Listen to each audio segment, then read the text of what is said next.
Good morning and welcome everyone to today's webinar.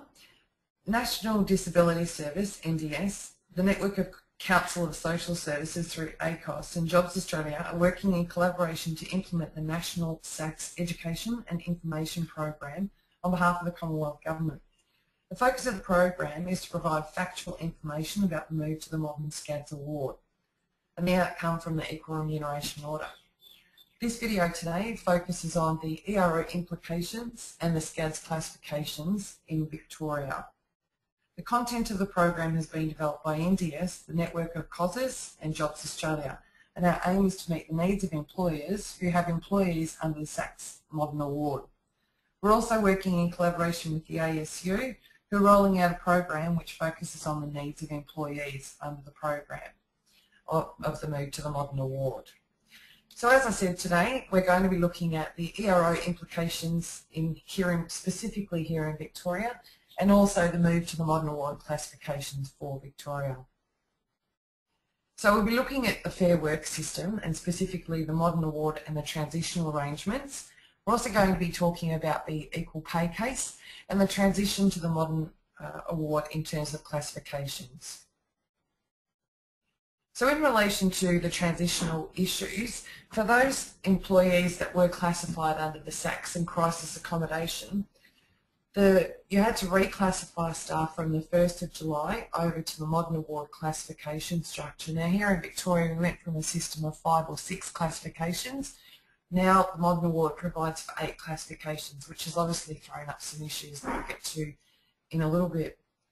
For those of you who have staff in home care and family daycare, that classification translation needed to have been done by the 1st of February this year, and the reason for that is that they are actually excluded from the Equal Remuneration Order. In terms of wages, for those employees under the SACS and crisis accommodation, the Modern Award rates applied from the 1st of July 2012. However, if your current award rates were higher, you needed to maintain those.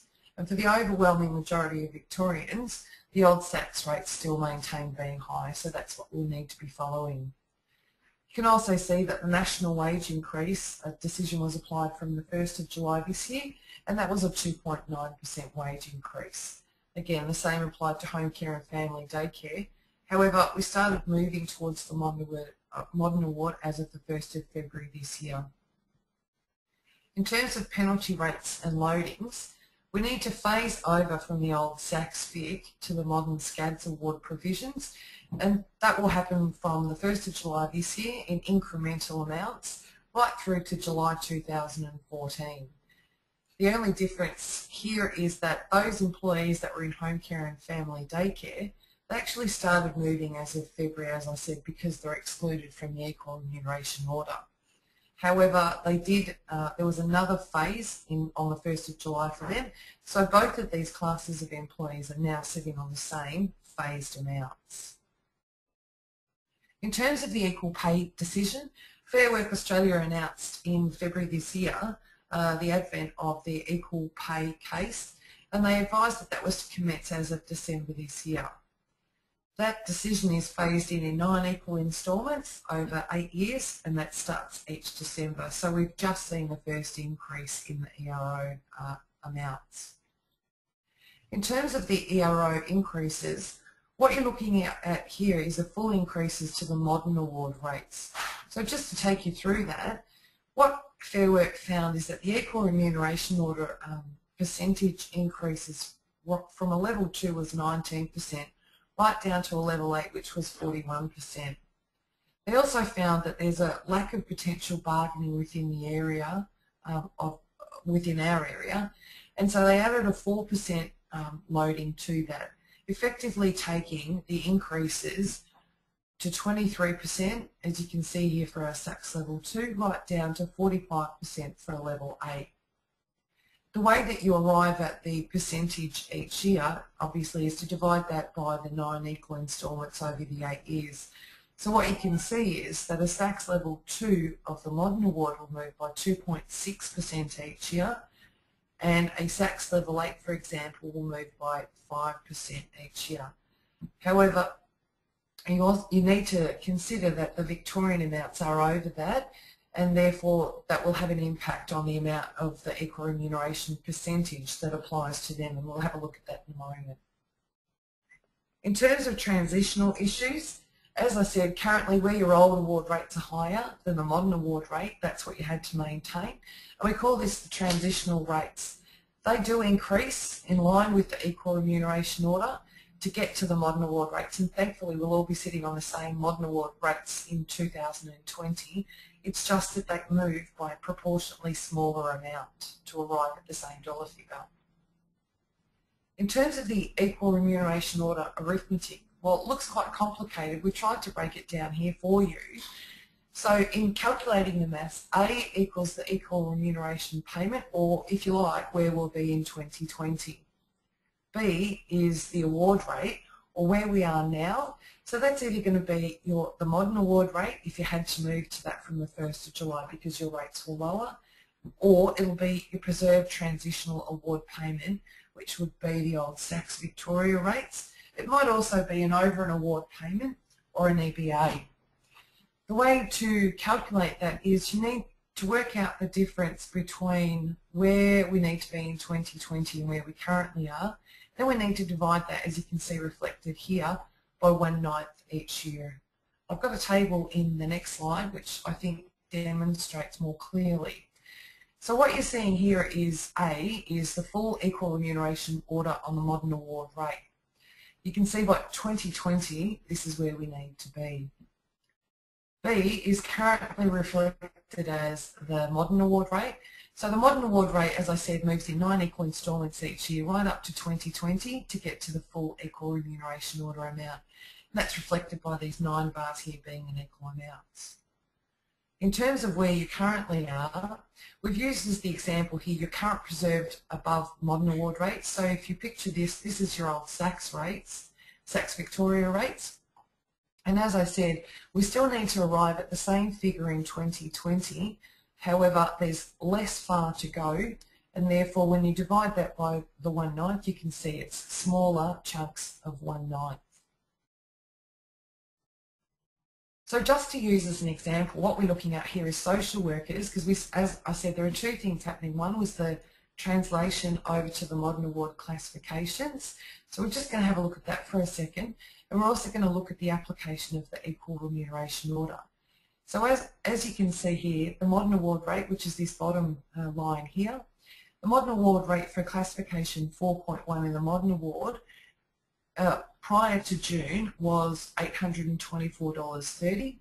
If we applied the full equal remuneration order percentage to that classification level, you can see the modern award, if we pretend this is 2020, would be $1,088.10. Of course, along came July with the national minimum wage increase, as I said, and we applied the 2.9% from where they were in June, and that gives us the $848.20. You now need to recalculate the full equal remuneration order percentage after the 2.9% national minimum wage increase has been added. Then you need to calculate, in arriving at the equal remuneration order percentage each year, you need to calculate the difference between where you'll be in 2020 and where you currently are at the $848.20.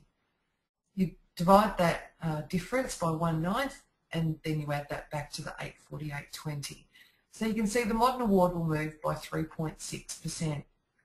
Now what we've reflected above is for a social worker level 1.4 who translated to a level 4.1, and for a social worker 2.1 that also translated to a 4.1, given it is possible for people at the old SACS Victoria to translate to different to the same classification level.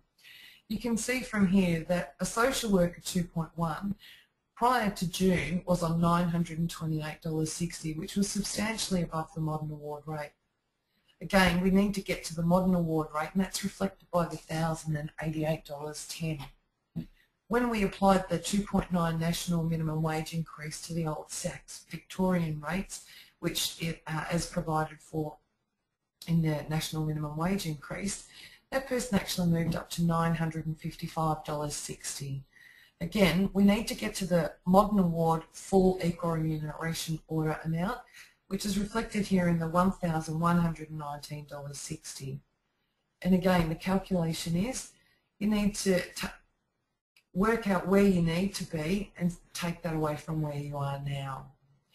Then you need to divide it by the 9 equal instalments, and you add that back to the $955.60. Takes you to $973.80. So you can see the modern award rate is moving by 3.6%, but a social worker 2.1 under the old SACS Victoria, who translates to a 4.1 of the modern award, while they do move in line with the equal remuneration order, you can see the percentage is less because they started from a higher base. And the percentage that that person will move this December is 1.9%. Again, looking at a social worker 1.4 very briefly, you can see that person started slightly above the award. Same maths applies.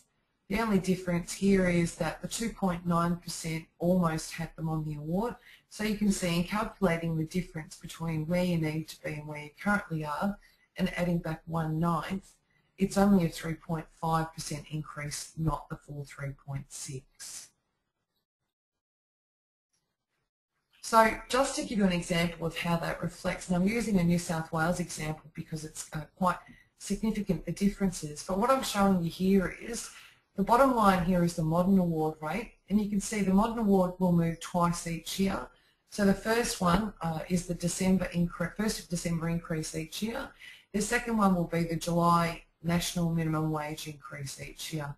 And we've based this table on an assumption of 3% national minimum wage increase.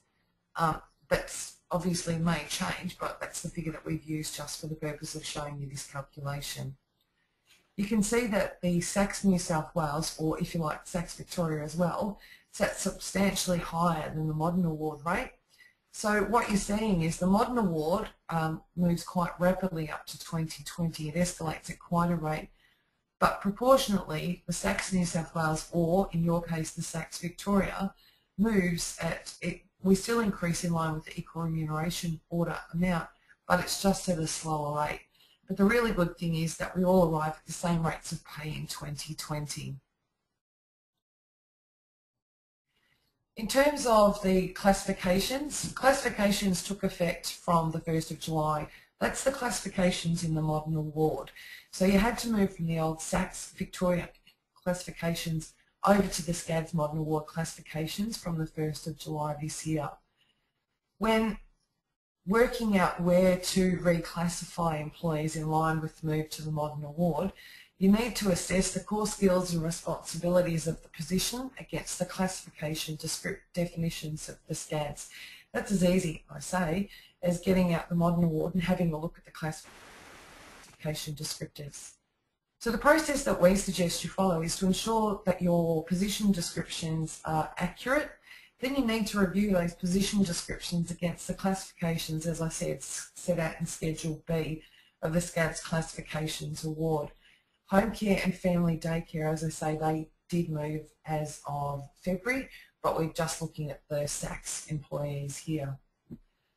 We say that you need to take a holistic approach in assessing those position descriptions, and once you think you've found the right classification level, we say review the position description against the one above and the one below, just to ensure that you're meeting the most accurate classification level for that position description.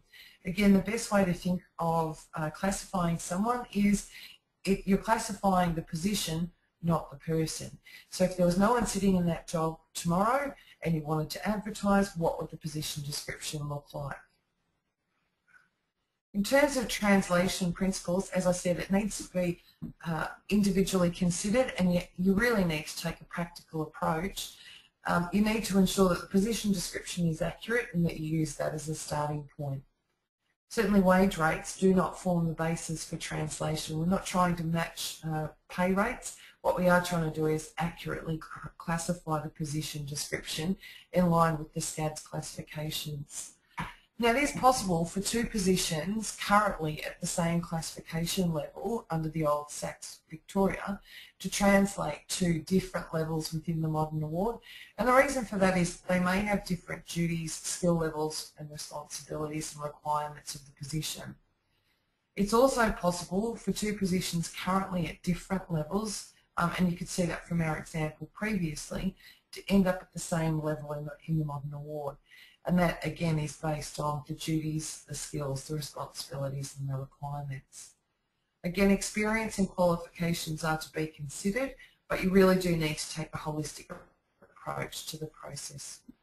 Now what we're showing you here is there's been some discussion with the ASU, and this is generally where people will translate to. So for example, a classification community development worker 2A, it is possible for that person to translate, or those staff to translate to either a 4 or a 5. And that, again, the only way to make the distinction between that classification level 4 or 5 would be to pull out the SCHADS classifications at Schedule B of the award and go through what the different roles and responsibilities are, etc. In terms of residential support translations, what we're showing you here is the SCHADS classifications, level 1 to 4, where they sat in the old residential support classifications, and we've done the translations for those. So it's a 1 would go to a SCHADS 1, a 2, a 3 and a 4 potentially go to a classification 2, and you can see here the old Resi support grade 5, it is possible for that person to translate to either a 3 or a 4. And again, the only way to assess that is to look at the classification descriptors of the modern award. In terms of the classification dimensions, you need to consider, as identified in the SCHADS award, the characteristics, the responsibilities and the requirements. And really the extent of each of these will determine where a position is classified within the modern award. What I'm showing you now is just that within the modern award there is different direction levels, and you can see it ranges from direct supervision under a classification 1 right through to a level 3, which is direct supervision who works under general supervision. We've just pulled out one part, which is the directions part of the classification descriptors, but again the best way to do those is to sit and look at the SCHADS classifications in the modern award. Thank you for listening today. If there's any further information or links to other sites that you do require, you can refer to the NDS website, and that information should be up on your screen. Thank you very much for listening, and I hope you found it useful.